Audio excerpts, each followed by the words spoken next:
ak li nga xamante ni moom Anta Babacar Ngom wax na ko muy que ni président sàkku na ci moom mu jël ay responsabilités am daal di dissoudre assemblée nationale lu xew assemblée ba ñu war ko dissoudre. waaw wax jooju dañ koy analyser sur 5 points. ñu dem si ay points yi bare. mais dama bëgg.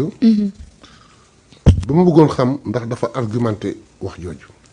bon nee na propos amul ay proposition de loi li ngeen dige woon. elle est députée est-ce qu'elle a déposé une seule proposition de loi. yëguma ko de. ça c'est un. Deuxièmement bala may wax ci kii bi nañu wax ci forme bi. lu defu waxu lu ay di njàmbat. tombé moo waral ay gaaf. am na fi ñaar ñetti at président de la république ak waajuram ñu ngi xëccoo mbir di ci wax ba ay wax yu ñekkas génn ci. muy l'affaire Ndingler. l'affaire Ndingler. il y a pas 20 jours. ñaar ña doon xuloo kenn ki doon le décideur de la république.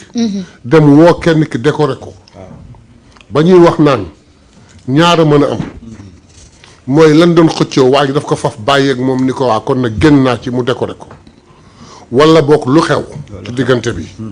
te loolu sax bu amoon mu bàyyi ko waa Ndingler dinañ ko wax.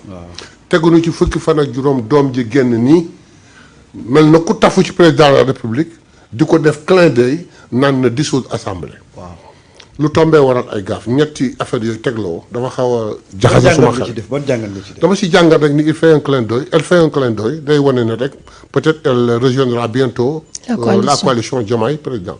elle n'a qu'à le faire. bien maintenant pour ce qui est de l'assemblée. nee na defuñu benn proposition la dafay juum on a fait au minimum 3 propositions de loi.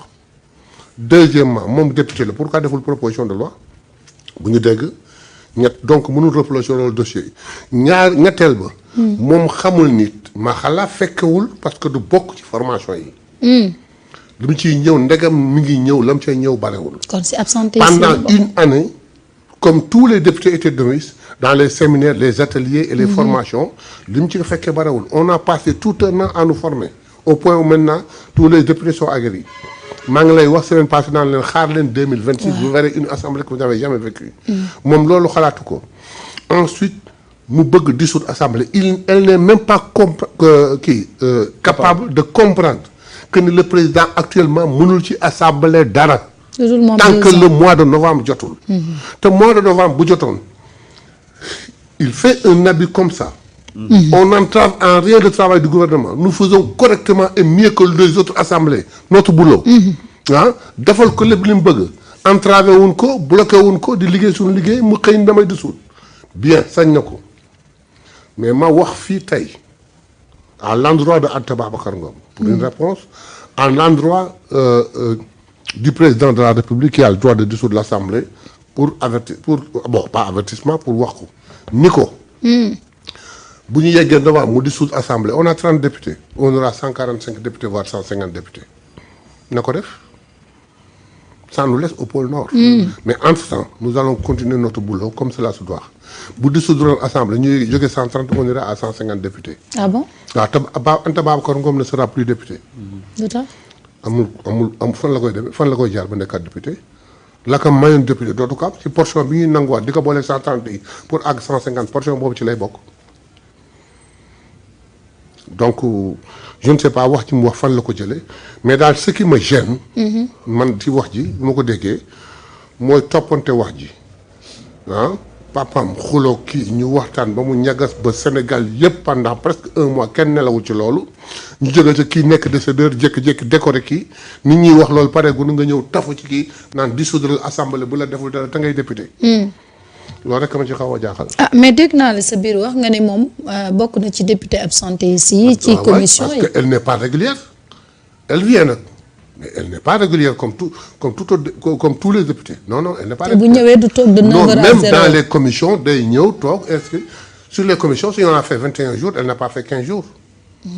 donc c'est des choses yoo xam ne ñun on les gardons pour nous parce que nous sommes une famille. mais boo génnee bay wax yenn on te dira ce qu'on pense. pas méchamment hein, on te dira simplement pour que nit ñi comprendre d'abord en commission elle vient elle s'inscrit elle s'en va au moment de parler elle prend la parole elle s'en va quand nous sommes là-bas de 9h à 0h elle ne fait que 3 heures 2 heures de temps là-bas c'est vrai que gisul njëriñu assemblée du ko gis voilà parce que li tax askan wi teg ko fa voilà deful ci loolu waaw deful ci loolu voilà c'est ça. léegi yow lan nga jàpp ne moom moo tax mu bëgg ñu dissoudre assemblée doyen parce que li nga expliqué nii. bëggul ñu dissoudre assemblée. lan la wax bëgg la lay def un clin d'œil au président de la dafa République. bëgg dem ci day président dem coalition Diomaye président may naa la fekk ay fan di nga ko dégg. ah oui fekk ay fan dina dem coalition Diomaye président. clin d'œil la rek nga xam na ni président amul prérogative di dissoudre assemblée tant que de novembre jotul ensuite amul intérêt di dissoudre assemblée nationale. parce que bu ko dissoudre tey on n'aura plus de députés. on n'aura plus de députés le Pastef gën a bare doole.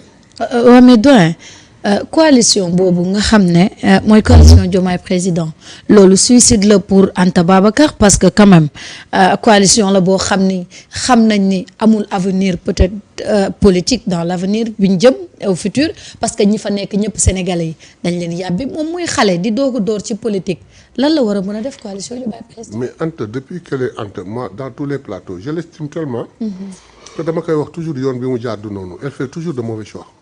Elle fait toujours de très mauvais choix. Mais elle a un statut, elle est la seule femme qui s'était présentée aux élections présidentielles. dafa am statut boobu te da nga ko ci respecté. am na avenir. am na xam-xam xale la jàng na mais elle fait toujours de très mauvais choix. C'est toujours comme ça. Moi je l'ai toujours appelé même bi mu bokkee dans la coalition l'autre là qui a fait un député j'ai dit que c'est un mauvais choix. C'est un mauvais choix. warul ànd ak ñun bi tamit du gën a raw parce que foo xam ne quand même boo fa. non bu fa demee elle met fin à sa carrière politique. est-ce que am na carrière politique. ah waaw man dama gëm ni jigéen la mën na ko am mais su à condition que ñu koy yedd muy def de très bons choix. mais avec ni muy choisir le plus facile utiliser comme ça bi gën a yomb bi gën a neex boo xam ne dinaa fa feeñ. dinaa fa feeñ moo gën a yomb moo gën a neex. su fekkee loolu la xalaat mooy choix politique elle se trompe toujours. D'accord. C'est pas bon ça. alors toi.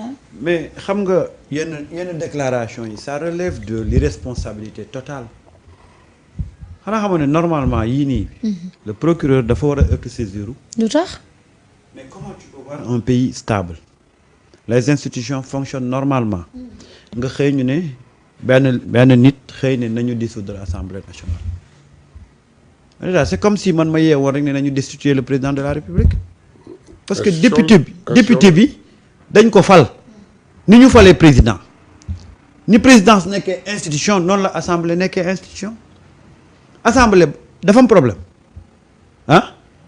assemblée amul benn problème fan yële passé lañ jógee ci session budgétaire le pays est en train de fonctionner les institutions sont en train de fonctionner yow tu te lèves un bon matin au nom de ton mandat de député nga taxaw wala au nom de ton mandat de président de parti xawma de mouvement nga taxaw ne nañu dissoudre assemblée et on laisse passer comme ça quoi quel que soit lu ko mënti motiver mais il faut qu'on respecte notre république il faut qu'on respecte ce pays-là mais on peut pas se lever un bon matin rek toog rek pour des calculs politiques ou je sais quoi nga taxaw di def ay déclarations naan nañu dissoudre assemblée waaw keneen bu xëyee suba teel ne nañu wax leneen mais il faut que les gens respectent ce Sénégal-là on s'est battu ba ay nit ñàkk ci bakkan pour que ñu am un pays stable on peut pas revenir aujourd'hui et ku ci nekk rek jóg di wax lu la neex quoi comme si ñun dañu yor benn république boo xam ne comme poulailler la quoi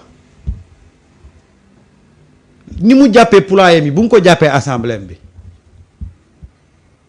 parce que c'est irresponsable quoi su fekkee ne daf ciy gagner en communication c'est mal barré bu fekkee ne daf ci am calcul politique c'est mal barré y a de ces déclarations c'est irresponsable ci yow koo xam ne yow da nga ne yow député nga représentant du peuple nga il faut que les gens apprennent à respecter les Sénégalais et à respecter ce pays-là.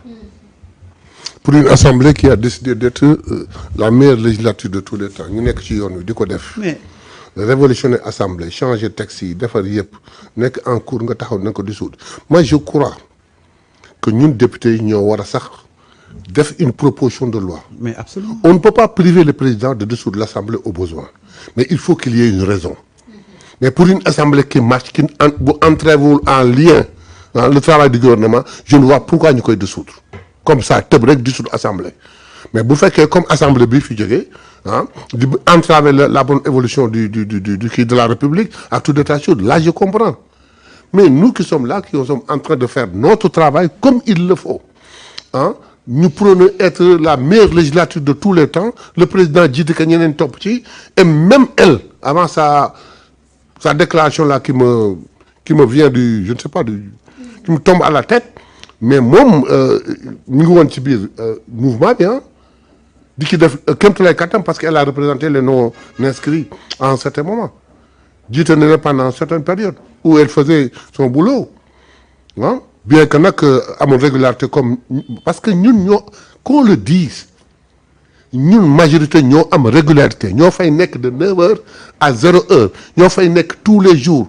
C'est nous qui subissons toutes les formations. Nous avons élan lancer cette assemblée pour qu'elle soit la meilleure. Donc je ne vois pas pourquoi mais si c'est un choix politique, c'est nul. Non, c'est nul et c'est irresponsable. C'est nul et c'est irresponsable. Non, mais il ne faut pas qu'on s'amuse avec nos institutions quand même.